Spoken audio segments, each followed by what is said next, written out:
Nos da mucho gusto recibir a todo el equipo en esta mesa de trabajo, al doctor Tonatiuh Guillén López, en su calidad de presidente del Colegio de la Frontera Norte. Bienvenido, muchas gracias, Tonatiuh, por estar otra vez con nosotros en este espacio. Un gran gusto estar contigo, Pepe. El motivo lo justifica. Mañana se va a entregar el galardón a la innovación y la cooperación transfronteriza México-Estados Unidos. Correcto. Pero el tema frontera es un tema, no sé dónde ponerlo si esto fuera un periódico, en la página roja, en la página económica o en la página política. Depende de dónde estás. Si vives en la frontera estaría en los titulares. De todo. En todo. Sí. Y hay veces, lo subrayo porque hay veces que tenemos estereotipos de la frontera. Cierto. En donde solo la vemos desde el lado de sus conflictos o de sus tensiones que existen. Pero cada vez la vemos más lejos del centro de la República. Vemos a la frontera muy lejos. Me refiero en las políticas económicas, en las políticas políticas, en las políticas económicas, sociales, financieras. La vemos lejos, la frontera. Ha habido una política de desarrollo de la frontera cada vez menos específica y debilitada. Hacia los 60, 70 había planes de desarrollo desde la Federación. Sí. Para la frontera muy importantes de infraestructura y de programas de relevancia para el desarrollo de la región. Y esto se ha ido perdiendo en parte por nuestro propio desarrollo de las entidades. O sea, los estados son ahora entidades económicamente mucho más importantes, políticamente más relevantes. Los propios municipios ya son mayores de edad, ya tienen presupuestos impresionantes en términos de dinero y de funciones que ocupan. Entonces estamos en una realidad en donde hacer una política de desarrollo de la frontera requeriría de un diálogo con esta nueva estructura institucional que existe, más la interacción con el lado frontera de Estados Unidos. Del otro lado. Sí, ya es una visión que no puede prescindir del horizonte integral. Y eso nos ha fallado todavía. No hemos construido, por ejemplo, un programa especial de desarrollo de la frontera norte, ni un programa especial de desarrollo de la frontera sur, que también con otra problemática, pero también requiere de una visión estratégica nacional, ya no solo desde el gobierno federal, sino nacional en el sentido amplio. Dicho de otro modo, el Colegio de la Frontera Norte está poniendo énfasis en un llamado de atención para que el gobierno de la Federación, el centro de la República, voltee para allá con programas específicos que busquen no solamente la integración cultural.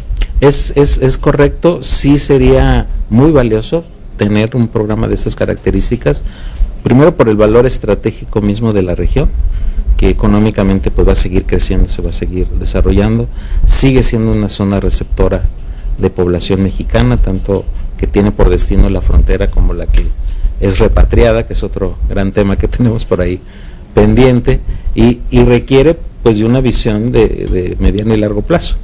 Tonatiuh Guillén, se te echó encima el Consejo Coordinador Empresarial porque hiciste alguna declaración relacionada con la homologación del IVA en la frontera, en donde tú decías, bueno, esto no es tan grave como lo están viendo ustedes en la Ciudad de México, como lo están viendo incluso los empresarios.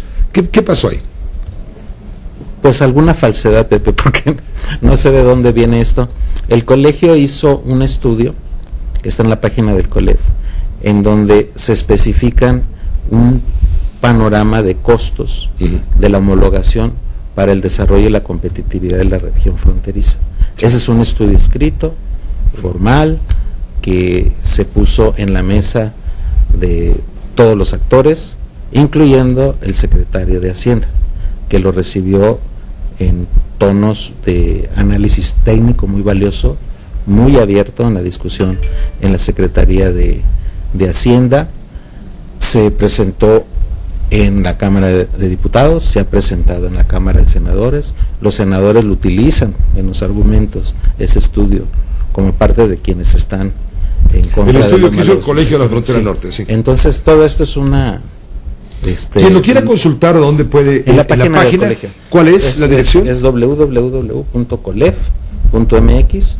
Hay una sección que se llama documentos de coyuntura, en donde en esos documentos está el resumen de este estudio, y es sorpresiva, no es el consejo, es el presidente del Consejo que hizo esta declaración, que me sorprendió, porque sí ha habido alguna institución que ha hecho investigación académica, que es lo que nosotros hacemos, un trabajo científico, lo que nosotros hacemos, no solo para este tema, sino para una cantidad de temas de desarrollo de la región fronteriza, hemos sido nosotros. Bueno, llegaron aquí noticias de verdadera rebeldía, sí, de estados de la República que se ven afectados por esta homologación del IVA al 16% parejo. Se hablaba del estado de Baja California, que se quería independizar y formar la República Libre y Soberana de Baja California, sí, con sus propias normas, reglas, y había otro estado, creo que era, corrígeme, Coahuila o... Pues, ha habido en Chihuahua también. Chihuahua, que también quieren su independencia de este país. Son reacciones que... Son grupos con menores, partes interesadas, ¿no? Menores, derivadas de la irritación, pero porque sí es real que vas a tener menos capacidad de gasto, es real de que va a haber un movimiento de mercados. Yo hago una analogía que espero sea útil. Si el DF lo dividimos en dos partes y de insurgentes para acá pagan el 8% y de insurgentes para allá el 16%, el mercado se mueve. Eso pasa en la frontera, con independencia de si en Tabasco pagan 5 o en Mérida el 3 o más incluso. La estructura económica, si se mueven estas variables, el mercado reacciona. Ahora el debate no está en si va a ocurrir o no, sino el tamaño de la reacción. Hay una evaluación de Hacienda que dice que es menor, que no va a pasar gran cosa.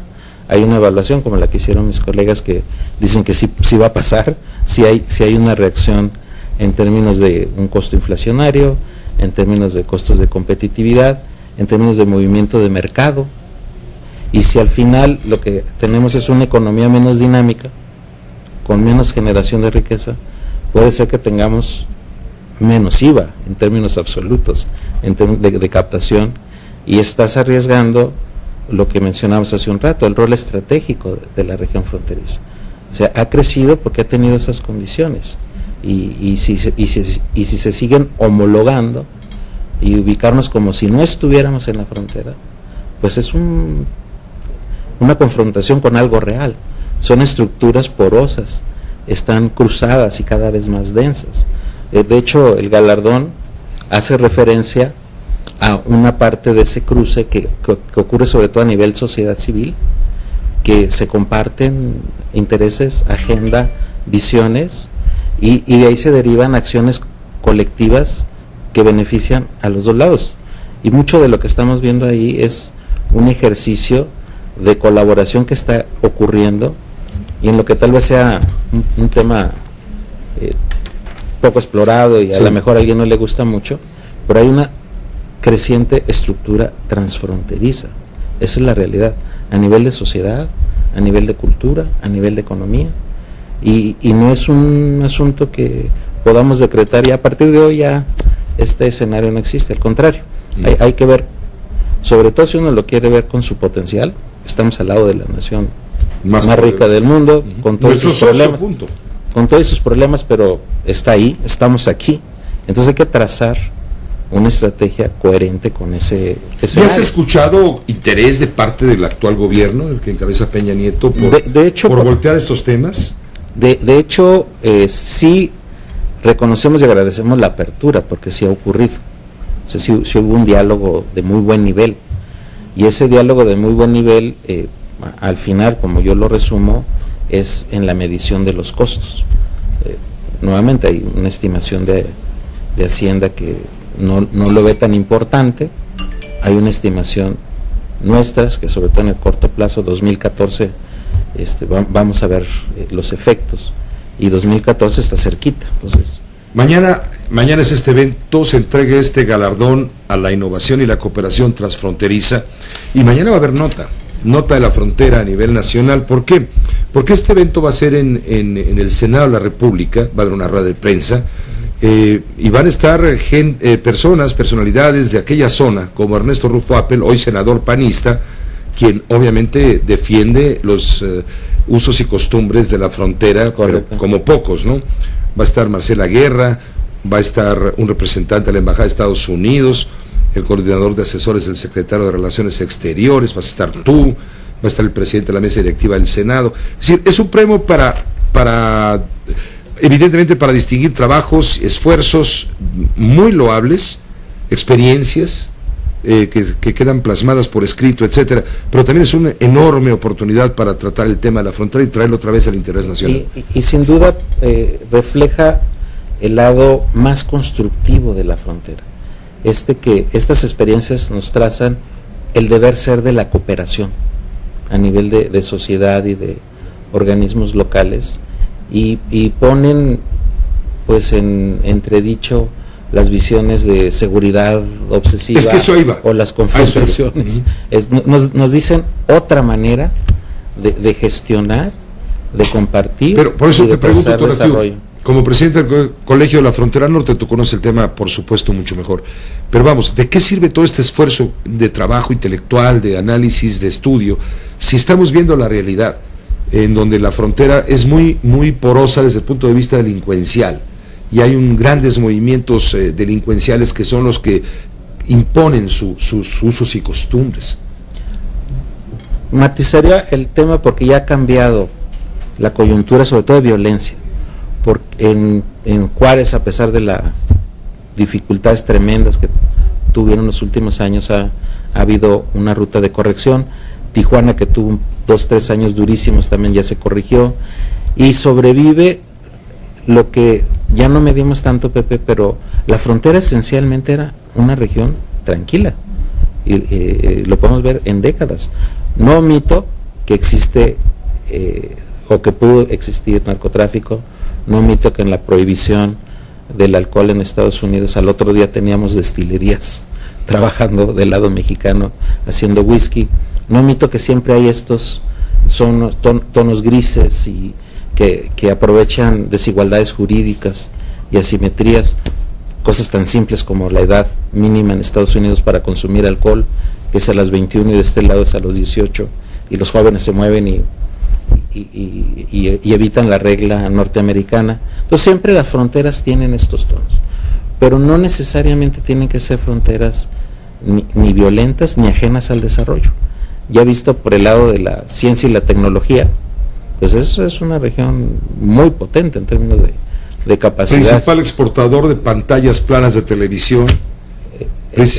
México, un país altamente exportador de automóviles, por supuesto. Es decir, hay cosas que también... La parte aeroespacial, la parte de medicina. La principal exportadora de partes de avión. Es muy interesante ver también este lado. Hay escenarios de contraste durísimos. Por ejemplo, las deportaciones de mexicanos que terminan en condiciones de emocionales muy severas, muy lastimados. Y de este lado que no sabemos todavía cómo reaccionar ante este escenario, no hemos trazado una política nacional de recepción con claridad de migrantes, pues, y en esa dualidad de escenarios estamos, pero también hay que apostar por el desarrollo, hay que apostar por el deber ser, por eso estamos en esta ruta. No dejes de visitarnos cada vez que vengas por acá, porque siempre es muy importante estar en comunicación directa con la frontera y con su problemática alrededor, en todos los ámbitos que tú has mencionado en esta oportunidad que nos brindas. Enhorabuena por la celebración de este galardón a la innovación y la cooperación transfronteriza México-Estados Unidos 2013, y gracias por compartir tus análisis con la audiencia de Grupo Fórmula. Un gusto, Pepe, gracias por tu generosidad. Hasta luego, gracias. El doctor Tonatiuh Guillén López, presidente del Colegio de la Frontera Norte.